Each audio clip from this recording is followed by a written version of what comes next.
I didn't think it was going to be this emotional an event. I'm a little bit taken aback by some of the things people said about me here today, particularly people that I hold in such high regard. I'm not just talking about people that have contributed, but also ye here in the room. Ye have been my inspiration since 2003, my co-option then, and indeed even before then. Last night, while I was trying to think of something that I could say to open my speech that wouldn't mirror something that one of the other speakers would have said, I started to think about my first exposure to electoral politics, and coincidentally, my first involvement in an election campaign was a European election campaign for, as it was then, Munster. It involved brown envelopes, hundreds of them. The year was 1989, the candidate was Father Paddy Ryan, and the scene was my mother's kitchen. For fear her children would get up to any mischief, my mother enlisted myself and my 2 sisters and 2 of our neighbours, and we sat for what seemed like forever, but was really only a couple of hours, at her kitchen table, folding letters and putting them into brown envelopes and licking them and sending them off in the post. It didn't have that bad an effect on me, I imagine, because 14 years later, I stood in this very hotel with the Kerry members of the audience here today, and I accepted your nomination to sit on Kerry County Council. I want to say at this point, and this certainly is not rhetoric, that it is a huge responsibility for anybody to represent you and represent our party, and indeed the people of Munster. And I'm absolutely flattered that you believe me capable of the challenge.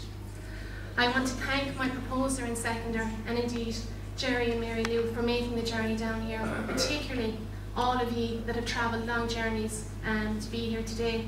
I suppose most thanks will have to go to my own local Cummon, the Ardfert Cummon, for coming in here today, considering that Ardfert are in one of the most important games of the season.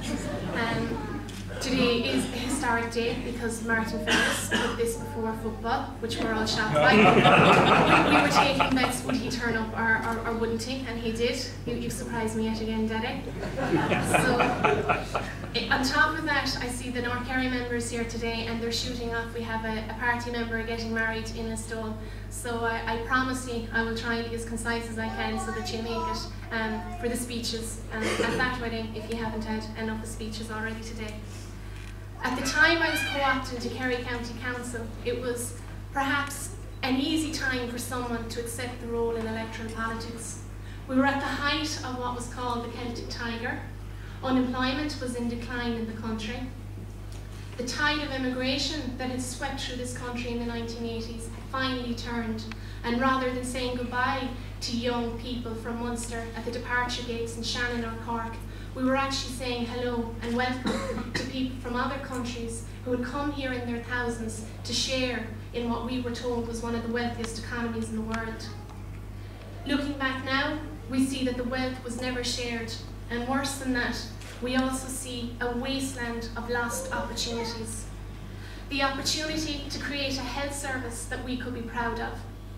The opportunity to ensure the children no longer lived in poverty and had to go to school hungry. The chance to end the scandal that is the teaching of children in converted toilets and prefabs. And the chance and the opportunity to have sustained employment in this country. To their shame, our cabinet ministers squandered the opportunities of the Celtic Tiger, and they have driven our economy into the ground.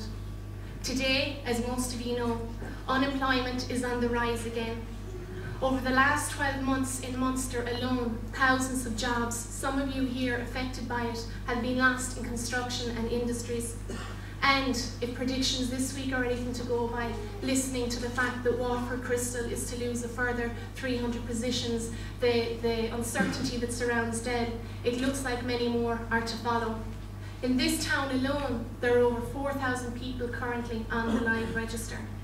And again, families are being faced with the heartache of separation as more and more people have no other option but to travel abroad in seek of work, some of them to countries as far off as Australia.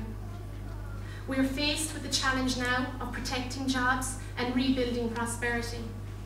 And to do that, we in Sinn Fein believe that we need a renewed emphasis on education.